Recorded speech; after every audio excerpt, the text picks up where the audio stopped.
Yeah.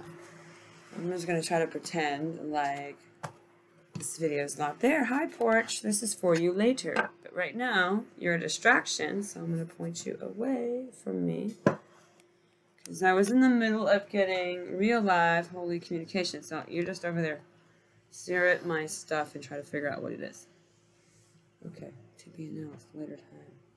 What was I saying? I was trying to figure out what shedding velvet. Crown of thorns. There you go. Yeah, trying to figure out what shedding velvet really truly meant. Because it leaves a person with a bloody crown. And then Jesus said to me the other day too, in my mind, he talked about stripping crown. I even Googled it, and all I came up with was like dental work. So I left it at that. So he had told me shedding velvet, which I gave to the porch, and understood fully for my first time in my life. I'm not a hunter. You know what I mean? So then I understand that it's a taking off of to see the bone underneath, or if not even to see it, but to house that bone. I mean, that's why bucks, they use that bone. And then the other night, last night, he talked about debriding. And when you actually debride someone, it usually is with a wedding ring, and debridement in an ER is when you catch your finger on something and you've got a ring on and you whatever, and next thing you know, you don't have a ring on and you don't have skin because it took it with it. And usually when you debride something, it literally shows the bone, quote, quote, shows the bone. Every time I do quote, quote, it's because it's Jesus's words. So if you look back on shedding velvet, that message to the deer, when they're losing the fuzzy, the velvet around the antlers, they're being, quote, debrided again here, and they're, quote, showing bone. So today, this afternoon, I also understood that Jesus said to me, showing the bone. Like, I'm going to show the bones. So I actually went to Google again to try to understand, quote, quote, the meaning of showing the bones. Maybe it's a euphemism, maybe. And then if I don't find it there, then I usually put show the bones Bible. Everything ends in Bible. Right. I might find it there.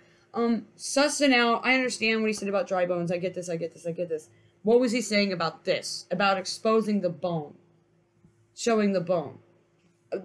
Bone is a symbol that life is permanent. There's some permanence because it's the last thing left when we're done for ages to come. You can make our tools out of our bones. It's like the great buffalo giving up themselves, and that's what Jesus did. He's the great buffalo. You can have of my fur to keep warm. You can have of my hooves to make paste. You can have of my horn to make weapon. You know what I'm saying? Use my bones. You know what I'm saying? Oh, see? This is how the holy water works. It's amazing. Use my bones. So here, in essence, of what Jesus is saying, bones doesn't mean like, boo, scary skeleton Halloween. No, he's saying here, bones is permanent. Bones are permanence. After death, the only thing that says we had life. The bones. When Jesus comes back, there'll be a resurrection of bones. You know what I'm saying? I'm not saying that's what he's doing through me right now.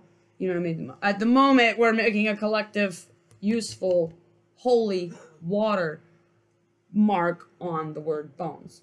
What is Jesus talking about at this moment for using the word bones? To show the bone.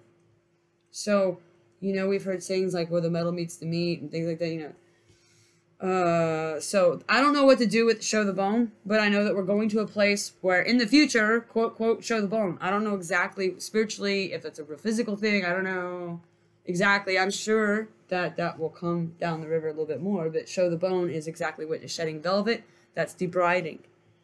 And God's truth is more than one-dimensional. It can. I mean, I can think of a meaning to that makes complete logical sense in the circumstances. Show the bone. Yeah, the bone is also a foundation. Sure. The center is the center. Show the marrow. Body. Right. So. Show the heartwood. Show the heartwood. Show the center. Well, show the bone. The foundation. The bones are good. Like in a house. Right. Show the bones. Right. Show the foundation. The framework, the bones, you said exactly where I was headed, of the bones of a house. Yeah. You always hear me saying the bones are good. Right. I heard it in the song 1,000 times, but I Our get you. country I don't. is going That to in be here. taken to the bone. Right. No, I understand. I realize that's not what you're That, yeah, I get it. It's not just our country. the world. This is an all water event, Yeah. and this just plays more into what I was saying that I need to get out to the porch, because I know this video is going to them, is debriding. He said debriding just now to remind us of shedding velvet, and another way to tell us the same truth. And then Jesus does that with me all the time. As Lainey Quinlan, Red Shirt Preacher, I will tell you that that's how Jesus talks to me all the time. If he wants to get me to know a declarative statement, he'll bring it 3 to 5 to 7 different times. So are they. It's cool. I'm debriding here at this point. He's physically saying a few things at one time. He's physically saying we will be debrided to see the bone off with the skin of. And then again, and then I'm going to throw this in because Jesus is telling me debriding is also the very thing that he's going to do in our special times. Is he will come back, and I'm not getting this from the Bible. I'm a Bible a little bit illiterate, and I like to keep it that way. I think the Lord does too. That way you can see him working, not just me in my intellect. You get to see God in his spiritual intellect. I know that what he's told me so far is that the 1111, the Christ conscious water heater is church. He's running his living energy on the earth, and we have a choice to say yes to this intense energy that is obviously of the Holy Spirit. So when we do that, there's a lot of people that are going to say yes to a holy energy, a divine love, 5D love, awakening, a path, in-path. This is not news, because this has been happening to our global nation for a while. You guys have been noticing that people are looking more like dragonflies and fairies lately. So people are coming up to a happy place. There is the other side of that spectrum who doesn't want to.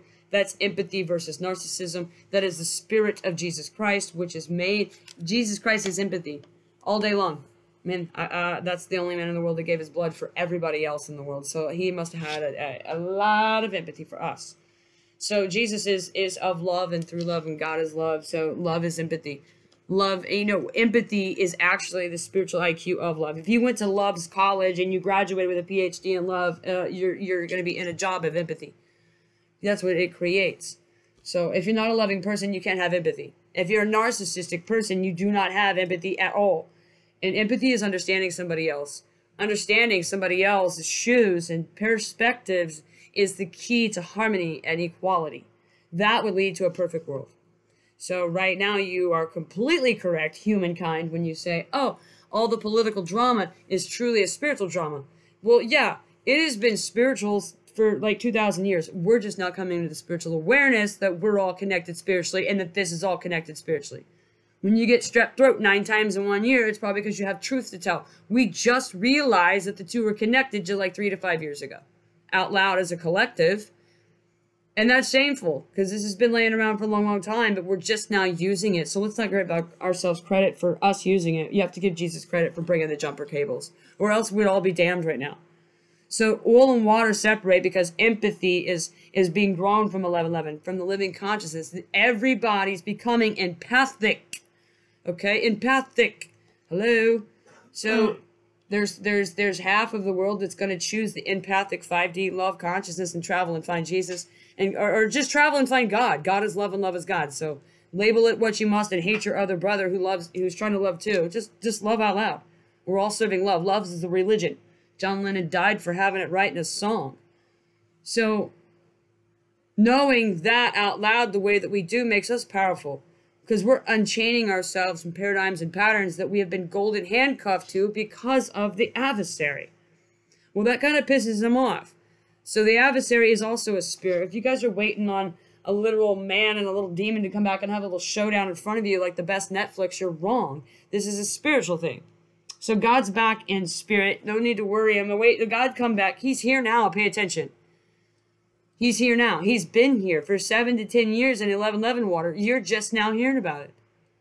It reflects in everybody that he's trained. We all took the same curriculum and the same crazy drink, and we're all talking the same love, the same unity, the same living consciousness. So the difference is what we're doing, or what God is doing, is great alchemy. And we don't move unless we do. It always has to be extreme with human beings. We don't do anything until somebody dies in the street, George Floyd. We don't do anything until we've already been suppressed. Only then do we climb the Capitol wall. We have to wait until the last minute. And sometimes we have to go 5 minutes after that because we're stupid, we're dorks, and we're humans. And we have to be handled in extreme measures to get us to move. That's our fault, not nobody else's. So what we're facing in the world, yes, it's written. It's called alchemy. I mean, what God is doing right now is passing his love around like free Kool-Aid. You can have a drink out of your own free will. If you'd like to wake up, you can wake up. This is like Morpheus and the red pill, blue pill, and you guys have denoted it to that already. So what you feel inside your bones is correct. I'm not the only one saying it. I'm just the loudest. You have to wait for God to come back. He's obviously already here. And where God is, 5 seconds later, the devil comes to mimic because he can't do anything. He can't do anything else. So mimicry is his best tool. So he can gaslight. He can bend the narrative. He could be a narcissist. He can leave you confused. He can join you in the masquerade ball and have you totally confused about who you're from. That's the devil.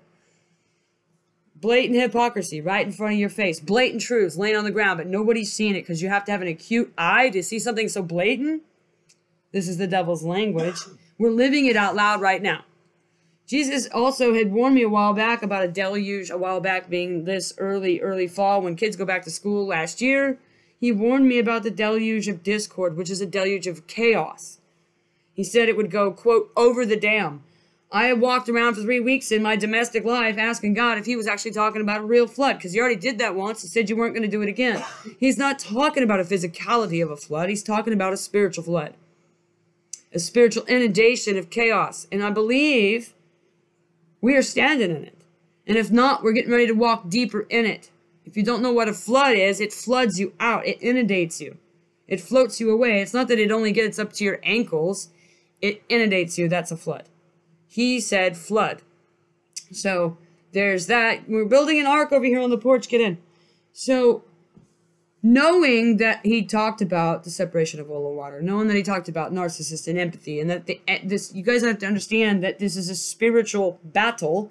We've known that. The good book backs me up. This is a spiritual thing. It's a spiritual energy. So God is a spiritual energy, and obviously he's here. And the devil is the Antichrist, or whatever you want to call it, is here in energy and spirit as well as a narcissist, as a gaslighting, bend the truth, leaving confusion. Okay? So as we unhandcuff, or as we take golden handcuffs off because we realize we're free, that's going to do nothing but piss off the other side, and they're going to come after us even more. So this is a very spiritual thing. We're becoming free of bondage that we've been in, just like the Israelites were in physicality of bondage. We've been in a spiritual bondage of not knowing what we know now. But we're not that anymore. And so I want to tell you, when Jesus was mentioning debriding here, he's only yet again saying the same thing over and over and over to me. He is doing alchemy. He's separating the seed from the shaft. He's separating it left to right. And he's not actually doing it. We're separating ourselves by free will. We're choosing. Amen? So when we choose which side that we go on, that's what's happening now. It's not that God's telling you, you go over here and you go over here.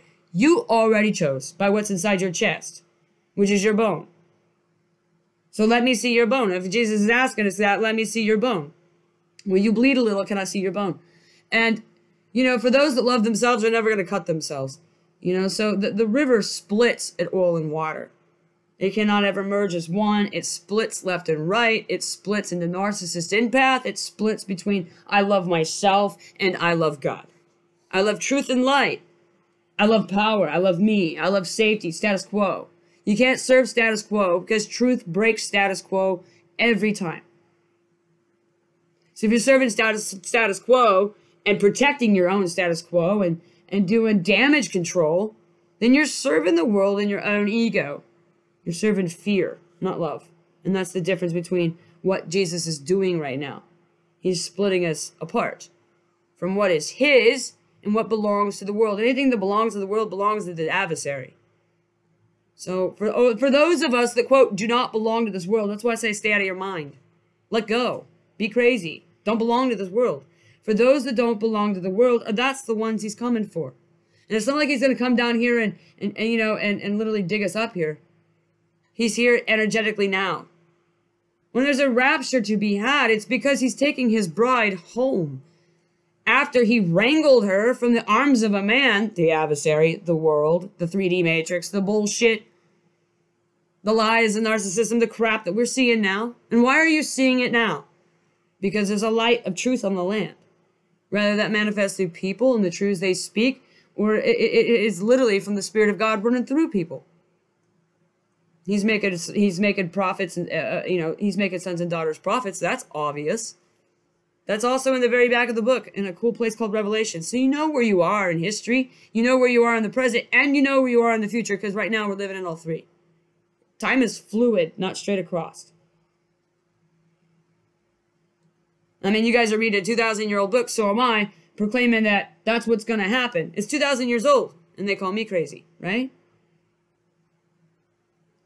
So what he's saying to me, like, debriding, he's saying it again. And this is over the course of a year. He keeps telling me the same thing in different ways.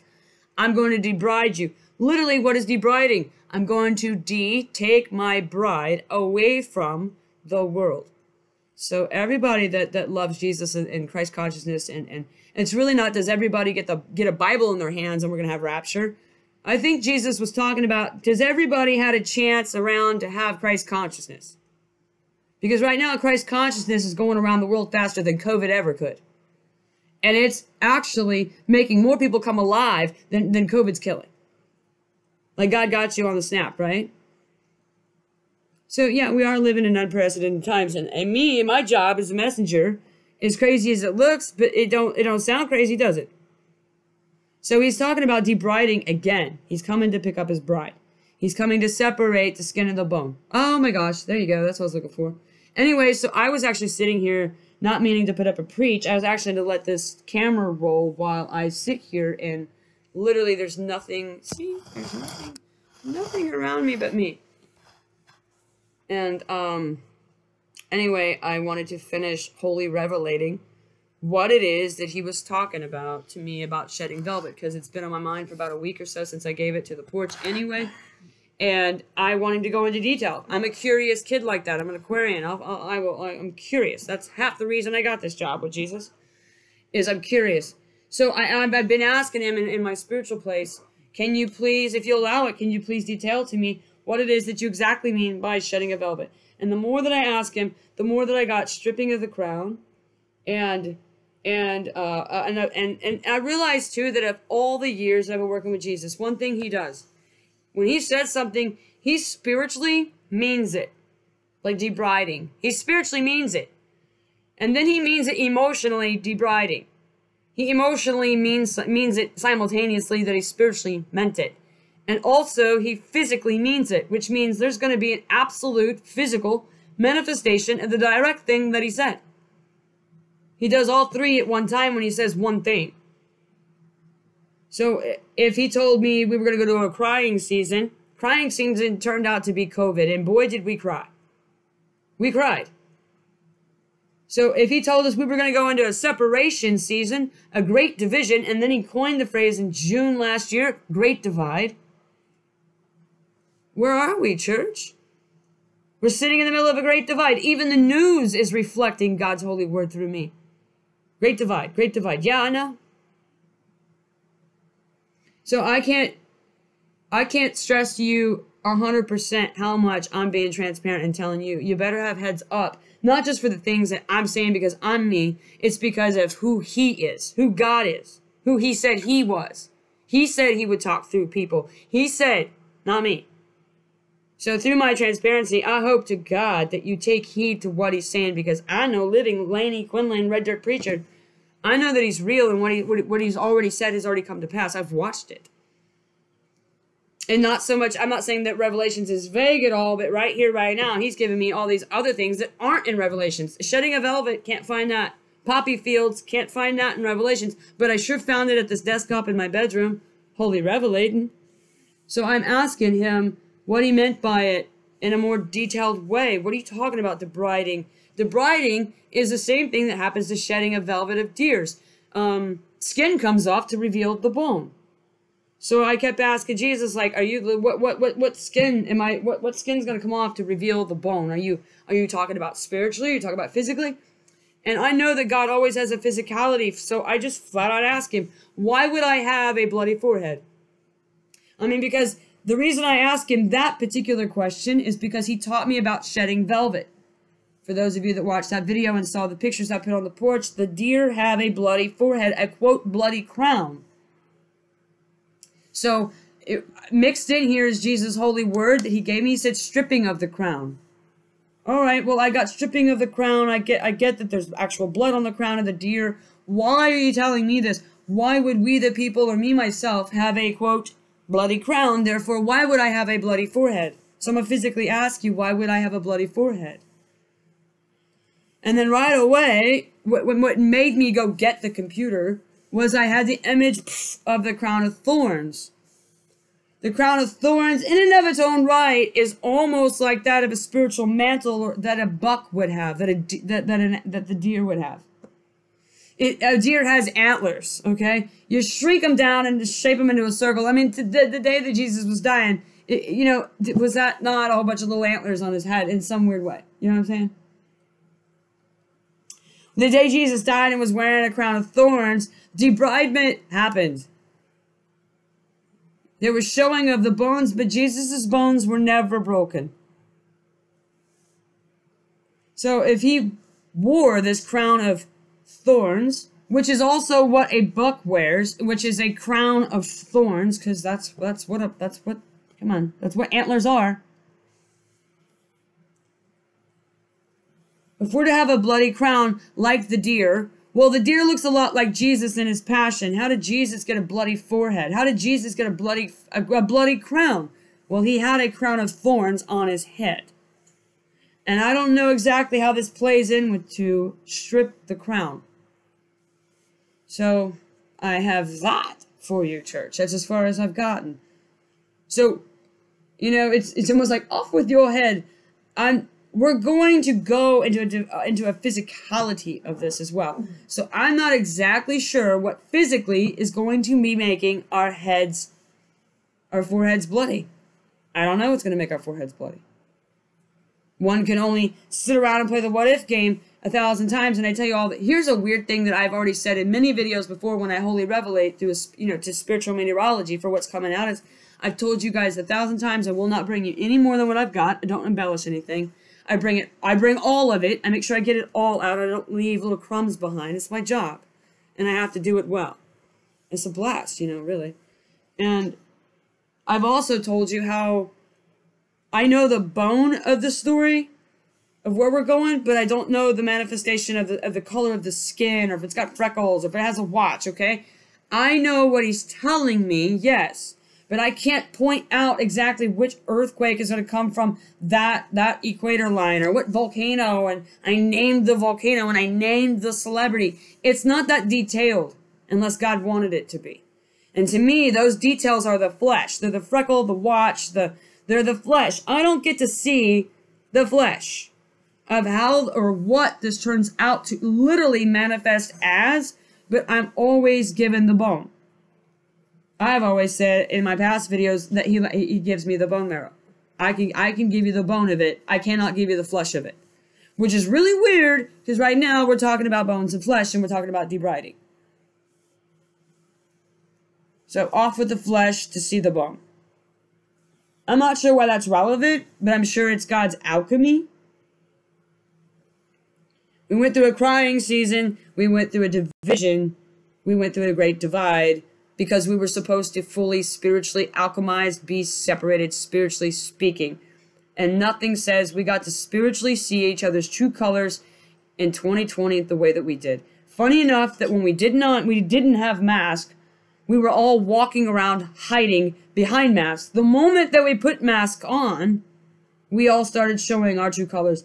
That paradox is only found in the holy light language of God. It's called a paradox. It's irony, and irony is holy comedy. Funny, isn't it? Haha. So, we definitely have gotten ourselves, it's not like, you know, America's damned and she deserves this. There's that preaching too. I'm not going to sit here and preach that to you. It's not the message I got. I'm not here to damn America. God's doing hard work. In fact, there's a vision that he gave me about this hard work, and it looks a little bit like if you've ever been around a calf that was stuck in barbed wire fence and you had to go save said calf. If you've ever done that, then you know that the heifer mom is trying to literally stomp you while you're trying to help the calf. The calf is going to end up screaming out louder than it did than when it got caught, because you have to pull it from barbed wire fence. You're doing it because you want to save the calf, because you care, because you have knowledge, because you know. That calf doesn't know.